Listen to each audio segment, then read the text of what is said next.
¿Cómo están todos, todas? Bienvenidos a Mirada Global. Hoy, la economía global. ¿Qué está pasando en el mundo? Competencia comercial desatada, con aranceles arbitrarios, guerras, conflictos, incertidumbre. Algo se está recomponiendo. Las grandes potencias se están enfrentando por la supremacía. ¿Cómo va Chile en esto? Entre titanes, apretado y condicionado a tomar opción por un bloque u otro. Es bien compleja la situación, no se ve claridad de cómo esto viene, pero hoy lo vamos a tener claro porque vamos a analizar en profundidad este tema con dos expertos de primera línea. Bienvenidos a Mirada Global.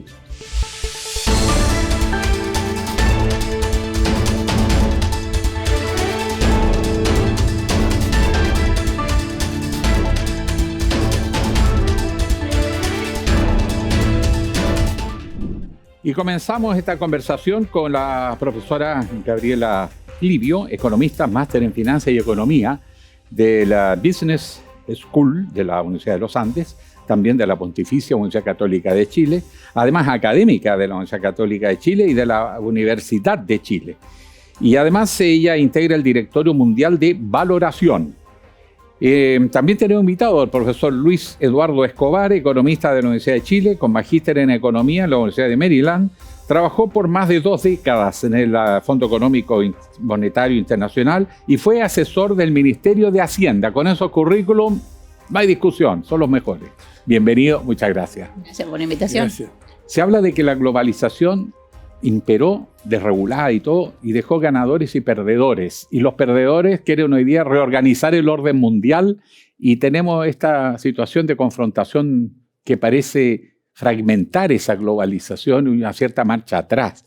¿Cuál es el diagnóstico real de lo que está ocurriendo, lo que es la economía mundial y el orden político que la sostiene? Yo creo que el tema de perseguir la globalización no fue que hubo hasta antes del COVID, por decirlo de alguna forma, que para mí es como el punto que empezó esta fragmentación actual, o el que en el fondo identifico más reciente. No fue una búsqueda por la globalización per se, sino una búsqueda de mejorar la última línea por parte de las empresas. Entonces yo fui buscando cómo ensamblar diferentes productos en diferentes países para mejorar mi margen y tener una mejor utilidad como resultado final de una compañía. Y resultó que la pandemia dejó en evidencia que tanta forma o tanta complejidad desde el punto de vista logístico implicaba muchísimos riesgos y entonces eso empezó a poner en evidencia cómo nos vamos a reconfigurar, ¿no? Y bueno, digo, y a esto se suma las tensiones que se originaron después, y a esto se suma las declaraciones unilaterales de Trump, y a esto se suma la guerra que hay en el Golfo o los bombardeos que hay en el Golfo, porque en realidad nosotros hace muchos años que estamos conviviendo con la guerra que existe en Ucrania, entre Ucrania y Rusia, y es cierto que nosotros como Chile estamos lejos, pero pareciera como que no nos es tan relevante, pero claro, la guerra y los bombardeos en Irán tuvieron un efecto en el precio del petróleo, entonces eso ha tenido un efecto en la economía a nivel general, porque subió el precio del petróleo, tiene un impacto en las divisas, pero lo que está pasando a nivel mundial del enfrentamiento de China por un lado y Estados Unidos como con los países satélites por otro, capaz que es algo que para mucha gente pasó medio desapercibido, pero hace mucho que está existiendo, ¿no? China hace mucho tiempo que está con este proyecto de armar esta ruta de la seda 2.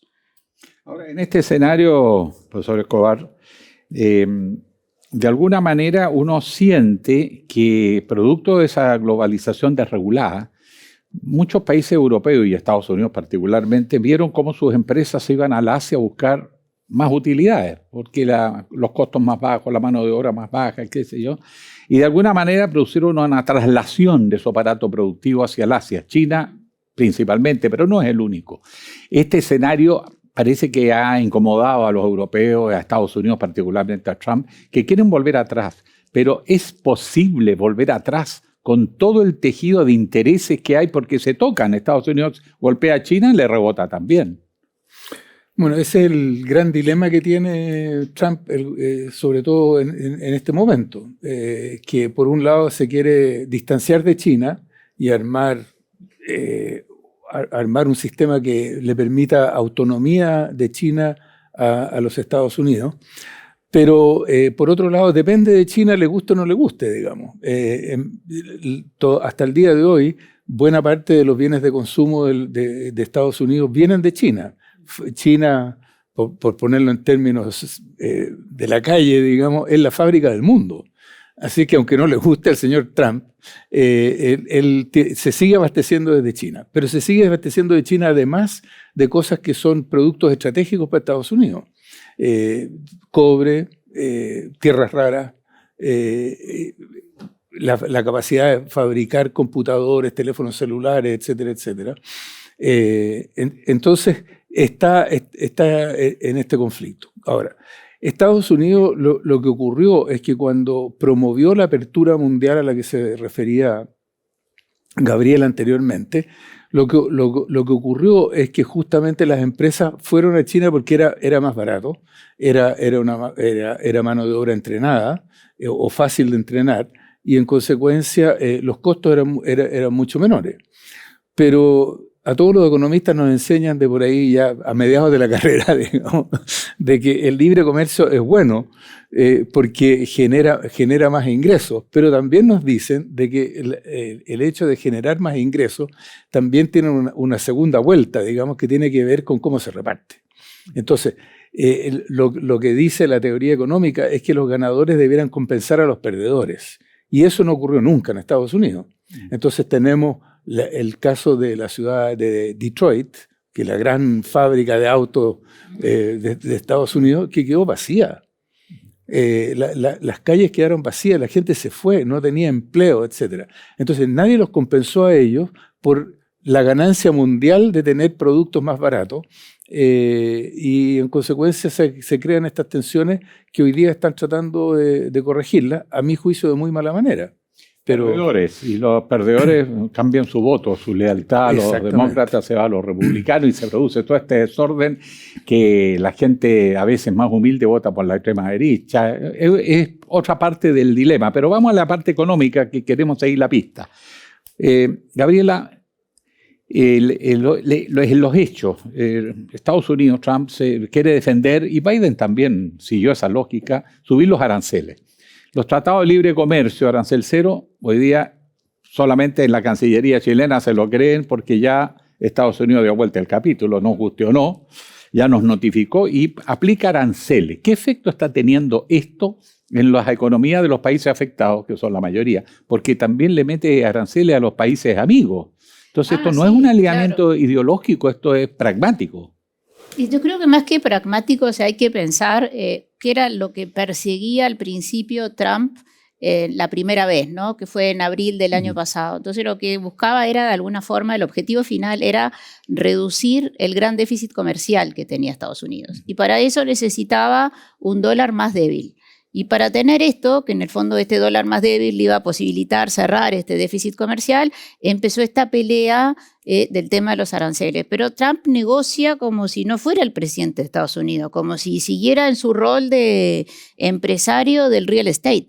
Entonces, como que siempre deja como el tejo pasado. Entonces empieza, ahora la gente, ahora por ejemplo las diferentes contrapartes ya no se espantan tanto, pero al principio, me acuerdo cuando sacó una especie como de tabla, un cartón que empezó a mostrar cuánto iban a ser los aranceles sin ninguna explicación, que lo hizo él, digo que en el fondo a quienes había consultado terminaron desconociendo las cifras. Entonces después empezó a negociar, al rato vuelve a poner el arancel, después dice que es por un tiempo. Entonces lo que hace finalmente, primero que tiene un impacto gigante con quienes más comercian con Estados Unidos, por ejemplo, ha sido súper de alguna forma traicionero de Canadá, con quien Estados Unidos tiene una integración, no plena, pero una integración económica muy fuerte, que aparte como casi que ninguneando lo que Canadá le exporta solamente leche, cuando toda la costa este de Estados Unidos vive de la energía eléctrica que le exporta la provincia de Quebec. Entonces empieza a generar como muchos anticuerpos, ¿no? A la larga termina negociando, pero resquebraja mucho las relaciones en realidad, o sea, rompe mucho las confianzas y las confianzas tardan mucho tiempo en recomponerse. Y después si a mí me bajan el arancel, pero yo ya tengo reconfigurado que voy a hacer mi producción de otra manera para evitar todos estos problemas, y después no voy a volver marcha atrás porque ya tengo reconfigurado esto. Al final el que termina pagando las consecuencias es el consumidor, porque el producto final le va a costar más caro. Ahora, ¿le ha dado resultado esto? Porque él quiere bajar el déficit fiscal también y las deudas por la vía de recibir más ingresos.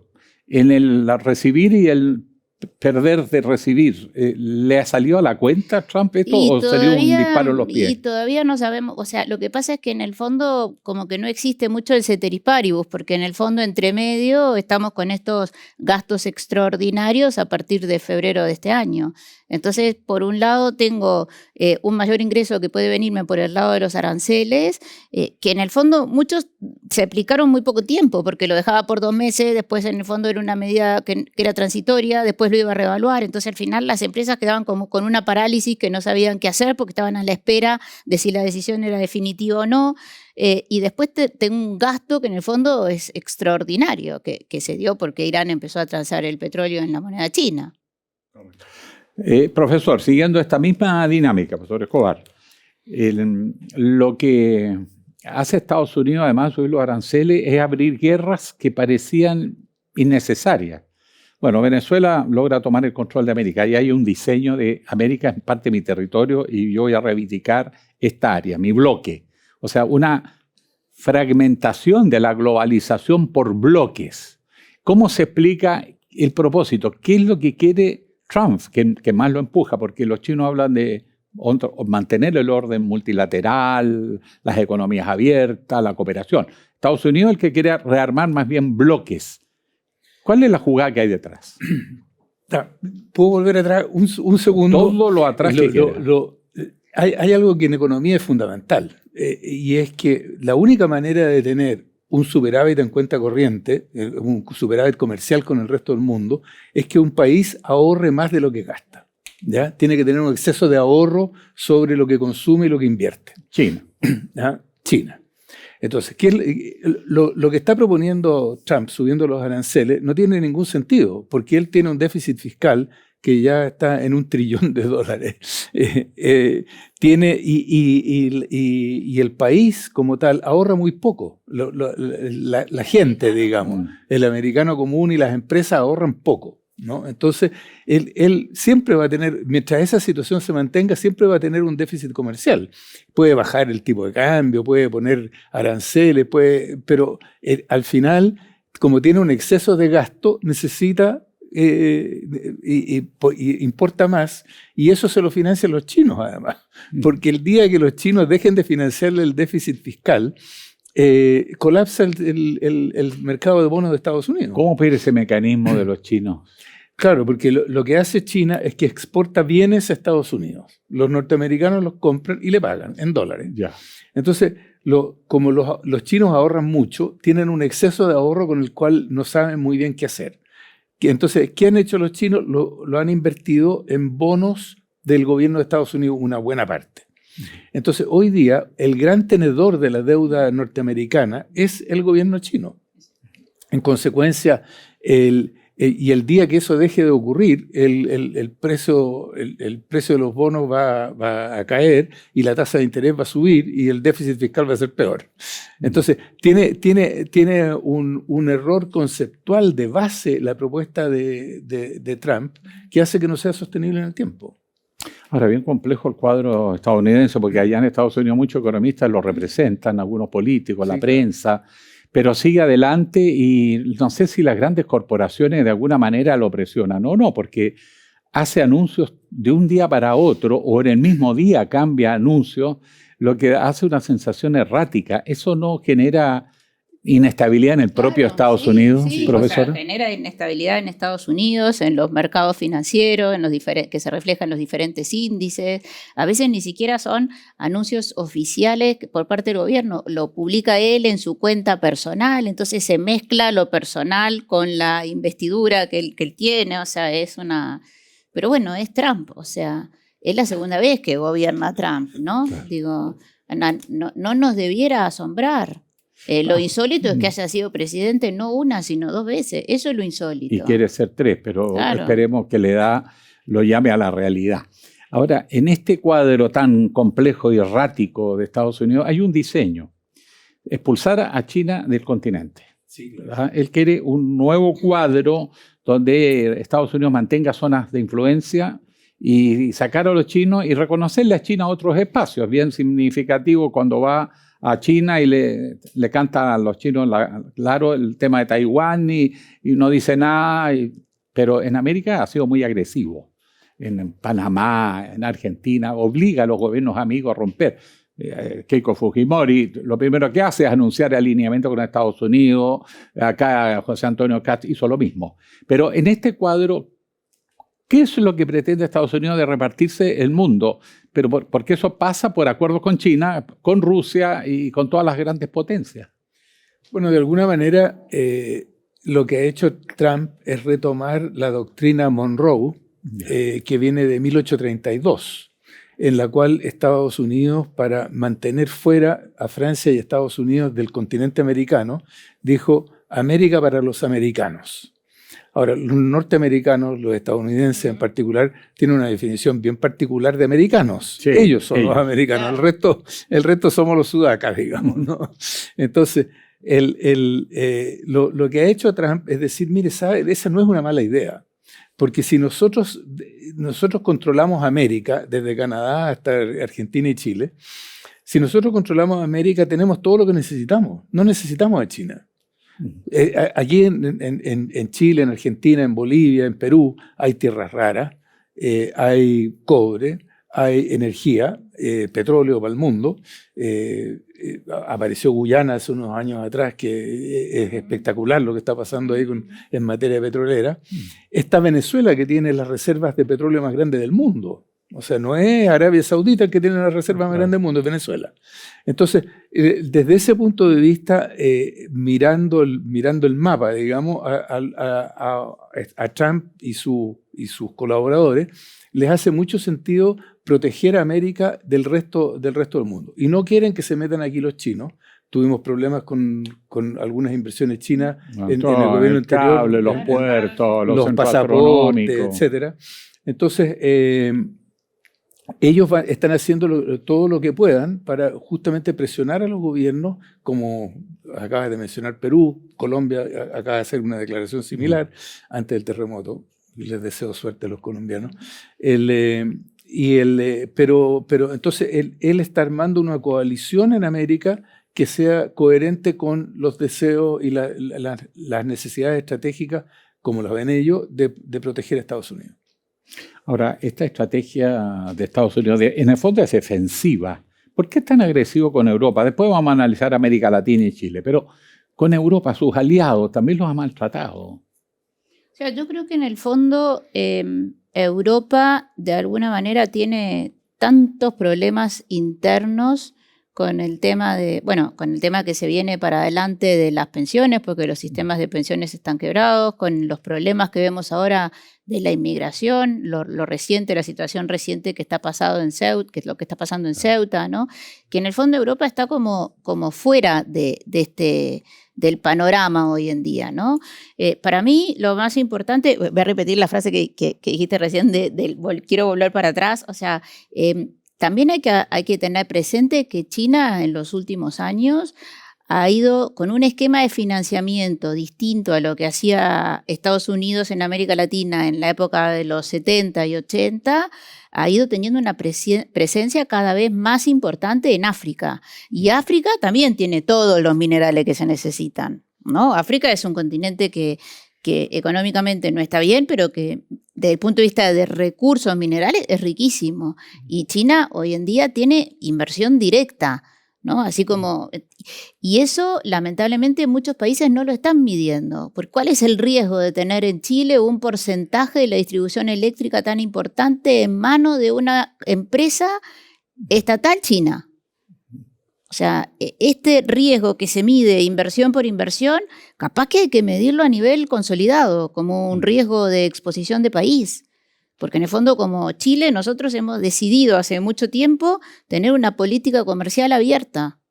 O sea, Estados Unidos es un país aliado, pero no estamos aislados del resto del mundo. Al contrario, queremos tener más acuerdos de libre comercio y más profundos todavía los que estaban firmados. Entonces, diversificar, ¿no? Exacto. Cuando Estados Unidos empieza a presionar a todos, en particular vamos a entrar en Chile en segundo bloque porque quiero cerrar bien esto de esta fragmentación. Cuando se reúne Trump con Jinping o Putin, esas reuniones a puertas cerradas, ¿se están repartiendo los bloques? Es altamente probable. Si uno ve la forma en que están actuando los otros actores en respuesta a lo que hace Trump, en efecto eso es lo que está ocurriendo.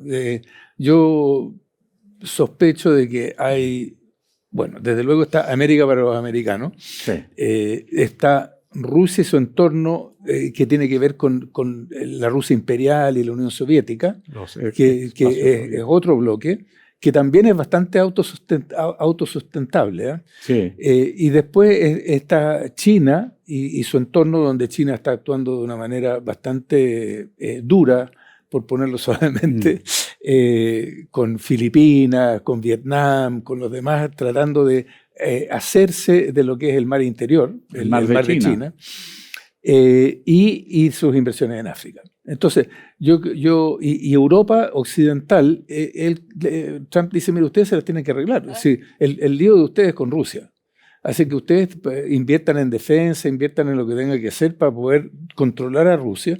Yo me encargo de China y vivo en América. Entonces, eso parece como la estrategia que hay detrás. Para cerrar este capítulo muy cortito, la movida de Trump con Ucrania, cómo ha maltratado a Zelensky, un poquito huidizo, y me llama la atención además que la extrema derecha europea es muy simpatizante de Putin. ¿Qué se cocina ahí? Es muy raro, porque en el fondo llegan a acuerdo, pero cuando se juntan se pelean en la misma reunión. Sí. O sea, Ucrania tiene las tierras raras que Estados Unidos precisa, pero tiene posiciones aparentemente divergentes, entonces por eso es que no logran un acuerdo.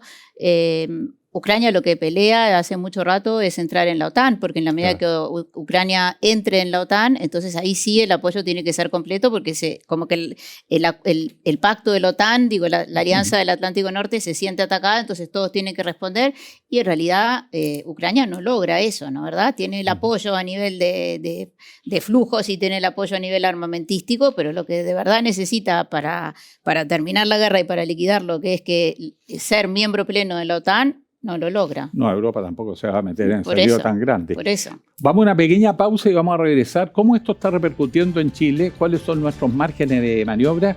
Y si la política del presidente Kast de acercarse a Estados Unidos en forma tan incondicional está dando buenos resultados, porque parece que ya empieza a causar escozor. Pausa y volvemos.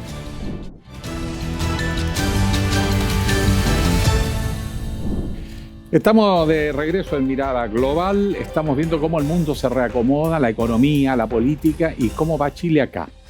Profesora Gabriela, presidente de Kast, como muchos presidentes de América Latina, asumen y lo primero que hacen es rendir pleitesía a Estados Unidos de una manera que llega a ser un poquito incómoda, porque en general Chile había tenido una política histórica bastante media fría con Estados Unidos, o bien de tenerlo a control, bastante autónoma, diría yo, dada su debilidad.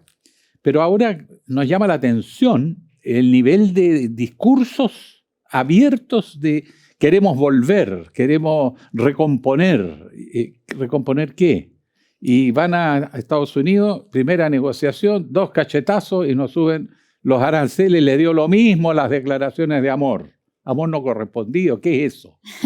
No creo que sea amor no correspondido, creo que en el fondo las intenciones de Trump y estos cachetazos y esta cuestión de que golpea la mesa, esa es su forma con la que no estoy de acuerdo, por supuesto, pero esa es su forma de empezar a entenderse. Él así empieza a conversar, golpeando la mesa.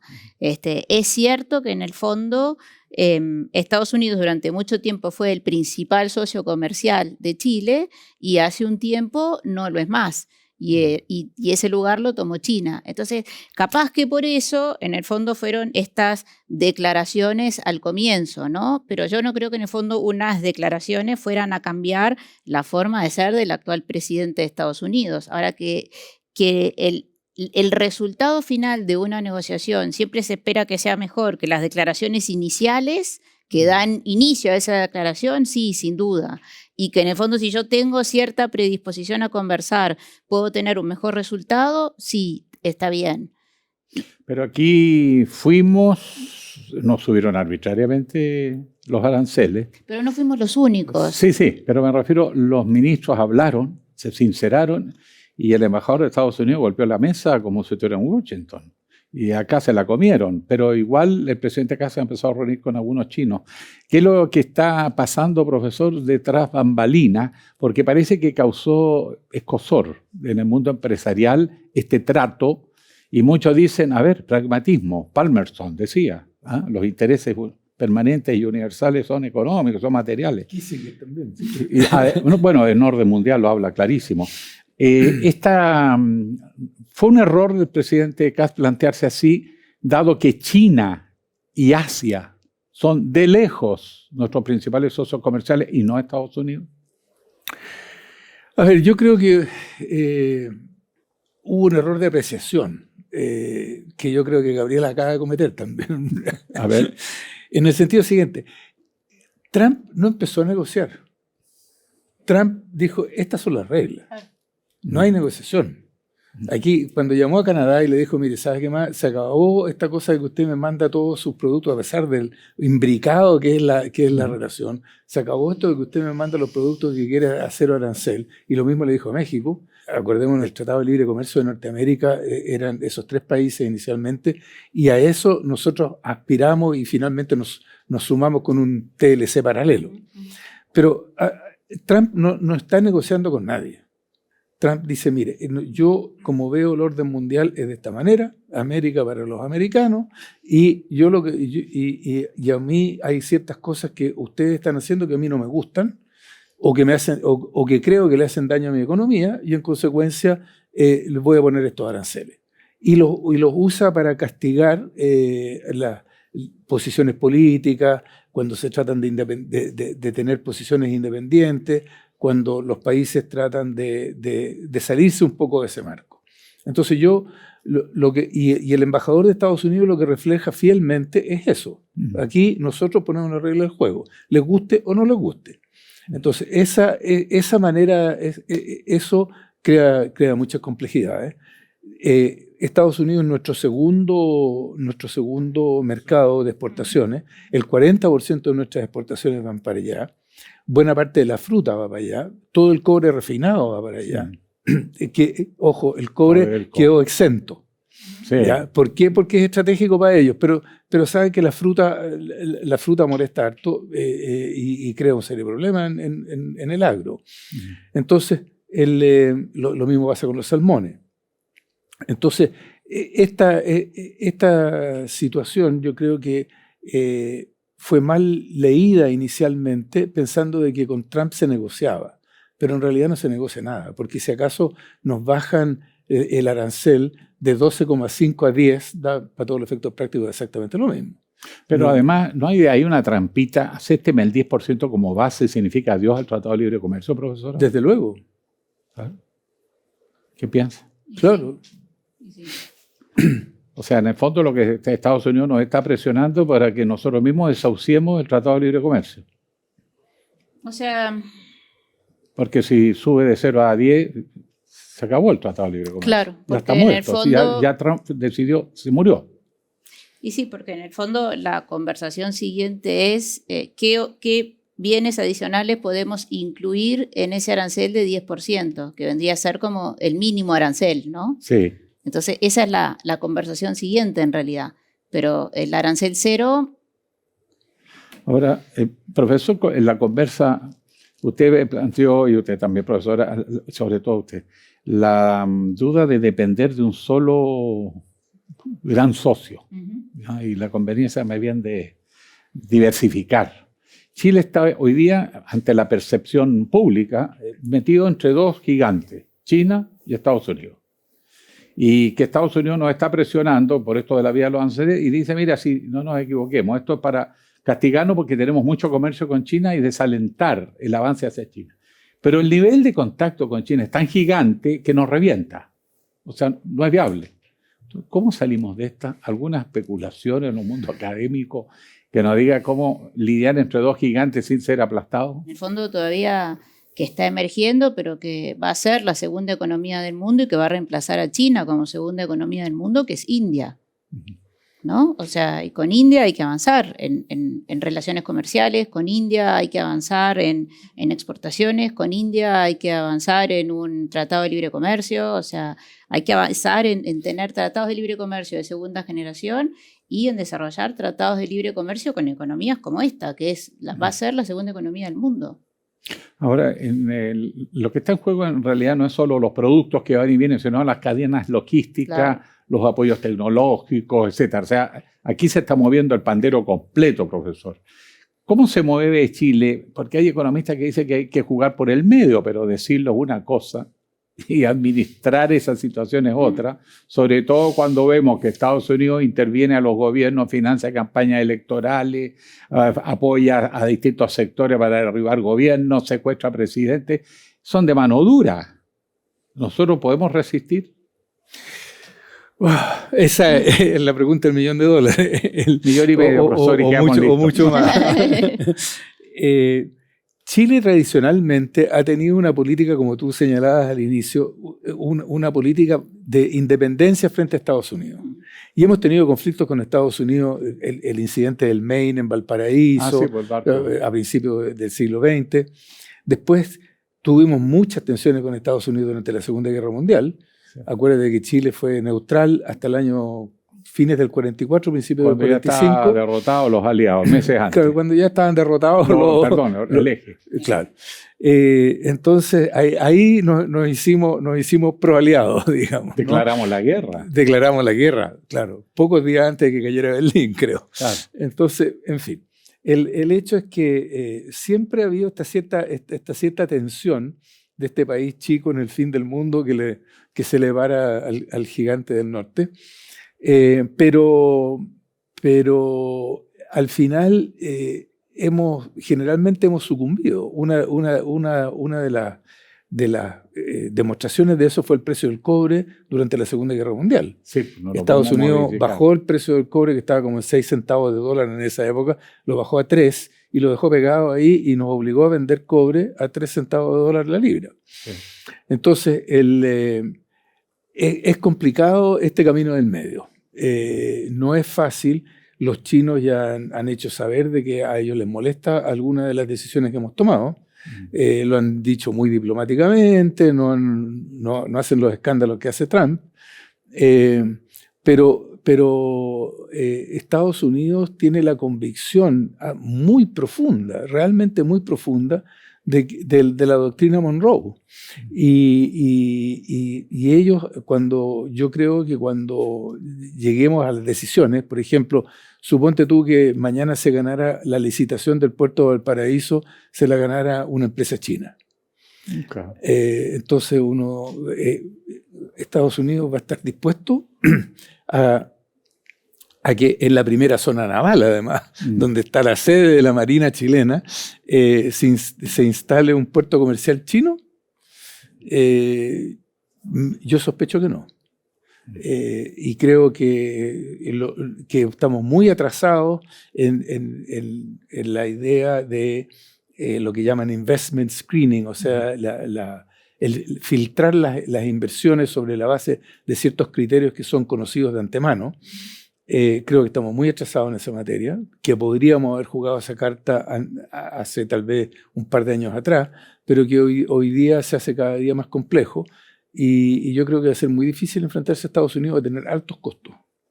Ahora, de repente llega un momento que no queda más que pagar los costos, porque depende de cuánto apretan. Porque con Perú, que parece que Keiko Fujimori algo ha insinuado de alinearse con Estados Unidos, los famosos corredores bioceánicos, que yo creo que tienen mucho de mito también, porque en la práctica he visto cómo se negocia eso y no avanza. China, claro, por Perú era más natural cruzar hasta Brasil, porque no tiene obstáculos políticos. Nosotros tenemos Bolivia, un tapón, porque digan lo que digan, los presidentes se abrazarán, se dirán cosas lindas, pero hay memoria histórica ahí que dificulta mucho. Se nos hace difícil, pero con una retirada de Perú a Chile se le vuelve a abrir la puerta, la posibilidad de tener puertos más competitivos, más modernos, para operar en la zona. O la verdad es que eso que se ha dicho en estos últimos días de los corredores bioceánicos es un puro saludo a la bandera, no hay viabilidad geopolítica. Bueno, a mí me tocó participar en el gobierno de Lagos en las primeras conversaciones sobre los corredores bioceánicos. Desde entonces hasta ahora no ha pasado mucho. Y eso hace más de 20 años. Efectivamente hay problemas geopolíticos. El tema con Bolivia, desde luego, es evidente. Y lo que se ha buscado por el lado de Chile es ir por el lado de Argentina. Lo que evita el conflicto con Bolivia. Por el lado de Perú la cosa es bastante más evidente. Hay mucho progreso, hay adelantos importantes en la construcción de carreteras, sobre todo. Y en el lado chileno nosotros hemos sido muy renuentes incluso a hacer túneles. O sea, tenemos cerrada la cordillera hace 3 semanas ya. Sí. Y no pasan los camiones. Y además nevó en Lonquimay y tampoco se puede pasar por allá. Entonces es insólito de que todo nuestro comercio con Brasil, con Argentina, con Uruguay y Paraguay esté bloqueado porque hemos sido incapaces de ponernos de acuerdo para construir un túnel. A donde quiera que lo hagamos, pero por lo menos uno. Y no avanzamos en esa materia. Bueno, por experiencia, profesora, allá en el norte, esta teoría de los corredores bioceánicos tiene 40 años, es una aspiración incluso, y quizás más, 50 años, de hablar de integración y todo, pero las autoridades regionales se dan cuenta que cada vez que nos aproximamos a Argentina, lo hacemos bien con las provincias limítrofes, pero Buenos Aires se activa de inmediato para bloquear cualquier posibilidad de pasada. Porque tiene miedo que los productos empiecen a salir al Pacífico en vez de pasar por el Gran Buenos Aires. ¿Se fija? Entonces, en ese escenario, América Latina está lejos de presentar un frente común. Casi da la sensación que sálvese quien pueda. Y en ese escenario, aquí se puede apegar a Brasil, representa algo más sólido, porque también estamos dependiendo de una votación a final de año para ver si Brasil, el gigante, una de las potencias emergentes más importantes del mundo, depende de una votación. Las BRICS, por ejemplo. Bueno, claro, Brasil es la economía más importante de América Latina. Después está México. Y México, como dicen los mexicanos, tiene la mala suerte de estar pegado a Estados Unidos. Tiene la suerte y la mala suerte de estar pegado a Estados Unidos. Claro, pero nosotros lo que pasa es que nuestra economía es bastante complementaria con contrastación con Estados Unidos y es muy complementaria con China porque también hay un problema de contrastación, pero además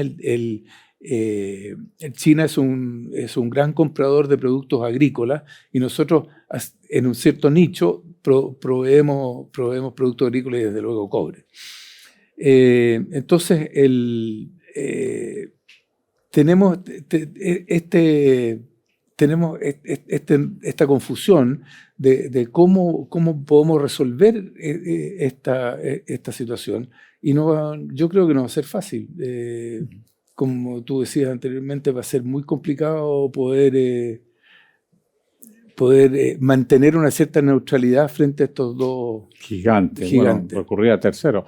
Profesora Gabriela Clivio, este arancel del 2,5%, ¿cuánto impactará? ¿Se tiene alguna estimación a nuestros exportadores? No hay estimaciones todavía. Se sabe cuáles van a ser, o sea, en principio se sabe cuáles serían los sectores más afectados, por ejemplo, como decía recién El salmón va a ser uno de los sectores más exportados. El cobre, por ejemplo, está fuera de esta discusión, ¿no, verdad?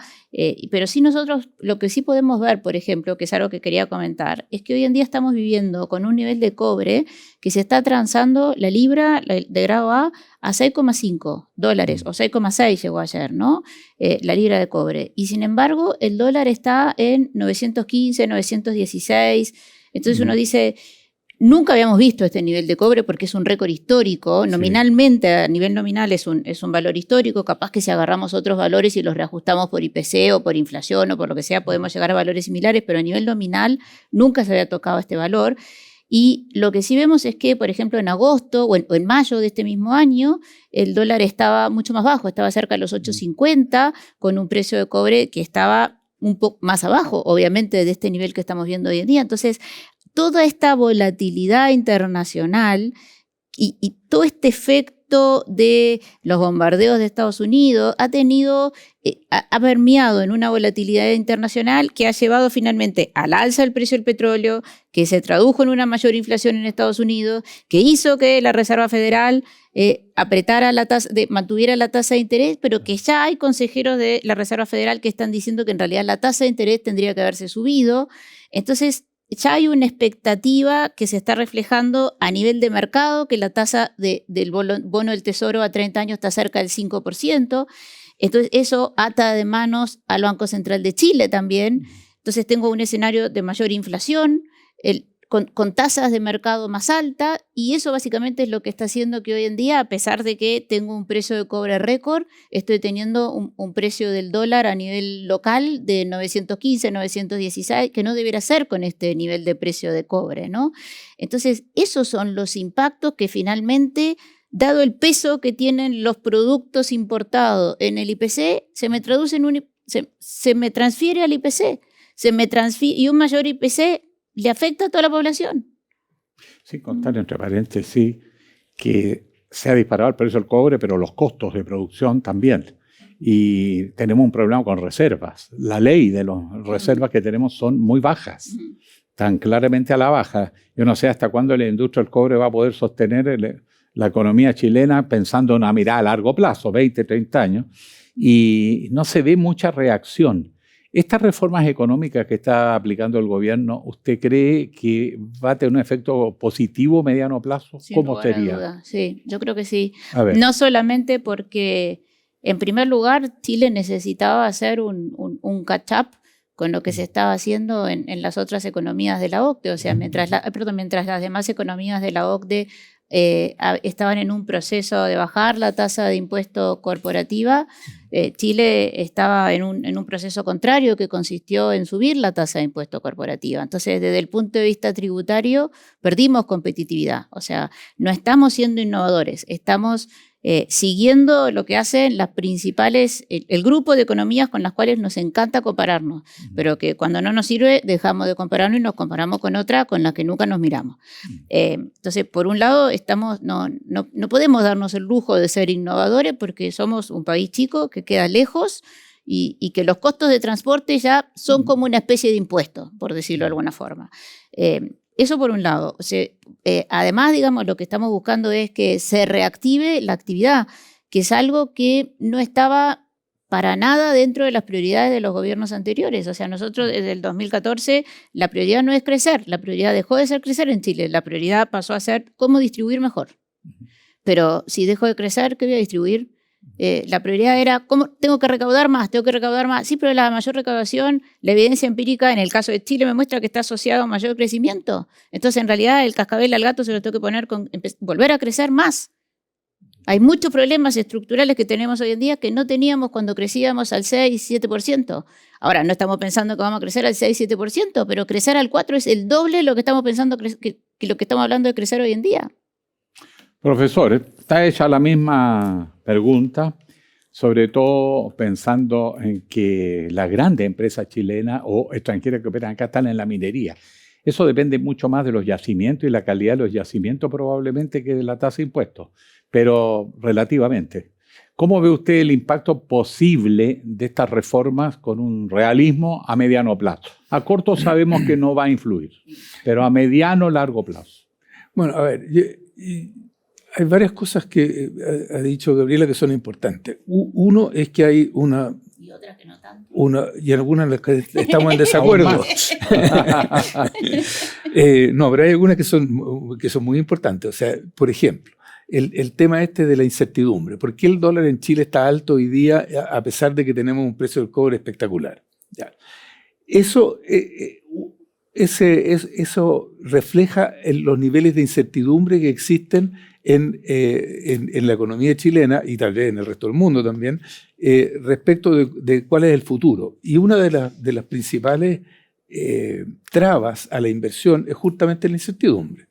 Entonces yo en eso estoy de acuerdo con Gabriela y creo que es un problema de que ningún gobierno puede resolver por sí mismo porque, como estábamos hablando en el bloque anterior, depende de ánimo con que amanezca el señor Trump.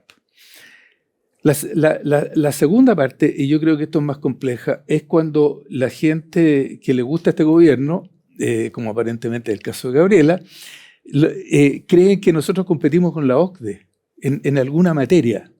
La verdad es que no competimos con ningún país de la OCDE.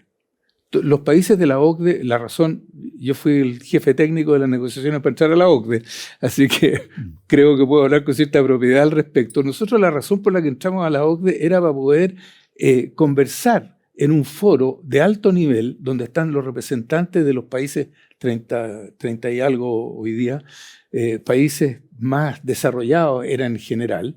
En ese momento solo México era el único país emergente que estaba en la OCDE, en la cual pudiéramos hablar de la calidad de las políticas públicas y las cosas que funcionan y las que no funcionan y por qué tú hiciste esta política de industrialización o hiciste esta otra y por qué funcionó bien o funcionó mal. Ese era el concepto.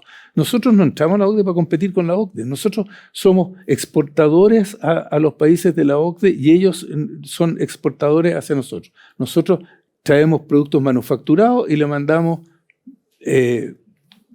por ponerlo de mala manera, como lo hace mi amigo Hausmann, piedras, palo y fruta. No, eso es básicamente lo que nosotros exportamos. Entonces, el tema de comparar nuestro sistema tributario con el sistema, el sistema tributario de algunos países de la OCDE, en realidad es irrelevante para Chile. El 10% fluctúa, pero digamos, el 10% de la producción nacional es cobre. Y como tú bien dijiste, el cobre, al cobre le acabamos de subir el royalty. Sí. Y las empresas, y cuáles son las potenciales inversiones en Chile de los próximos años, que se estiman en torno entre 75.000 y 100.000 millones de dólares, principalmente en minería. Y le subimos el royalty. Entonces, ¿cómo? ¿Nos están pagando mucho más impuestos e invierten más? ¿Están locos o viven en Marte? Es que depende del mineral y entonces, la ley. Entonces, ahí, sí, digamos, hay que matizar mucho esta cosa de el papel de los impuestos en las decisiones de inversión. Y lo otro es que, y eso es bien importante lo que tú señalas, y vamos a ver cómo este gobierno va a actuar respecto de Codelco, que es probablemente el que tiene los problemas más graves, es que el cobre es un recurso no renovable. Se extingue en algún momento. Entonces lo que estamos viendo es que todavía no se extingue, desde luego. Representamos el 5% de la producción mundial. No se extingue, pero las leyes están cayendo y en consecuencia los costos están subiendo. ¿Qué es lo que hacen las empresas que trabajan en el área de recursos no renovables? Es que invierten mucho en exploración. Sí. Para identificar nuevas fuentes que permitan mantener los niveles de producción. Porque los niveles de producción futuro dependen de lo que yo estoy explorando hoy día, de las fuentes que estoy identificando para el futuro. Entonces, nos acabó el tiempo. Ahí hay un problema. Pero les voy a dar un minuto. ¿Cómo ven Chile en 4, 5, 6 años más? Mejor que ahora, volviendo a crecer cerca del 3%. Espero, digamos, dejando de lado las cifras económicas, que antes de 4 o 5 años más resolvamos el problema que tenemos hoy con la delincuencia y la inseguridad, que es lo que más le afecta a la gente, pero volviendo a a la situación que teníamos anteriormente, hace unos 10 años atrás, en materia de crecimiento, que es lo que en el fondo mejora el PIB per cápita y la calidad de vida de la gente. Profesor. Como decía mi abuelita, que Dios la oiga y que el diablo se haga el sordo. Mi abuela decía lo mismo. Mira, yo creo que el camino que optó el gobierno es muy peligroso y corremos graves riesgos, porque dadas las condiciones que hemos estado conversando, yo no creo que se vaya a recuperar la inversión de la manera que el gobierno cree. E incluso si uno mira las proyecciones que ellos mismos están haciendo, que la Dirección de Presupuesto está haciendo, y los organismos internacionales como el Fondo Monetario Internacional, ninguno llega al 3% de aquí al año 2030.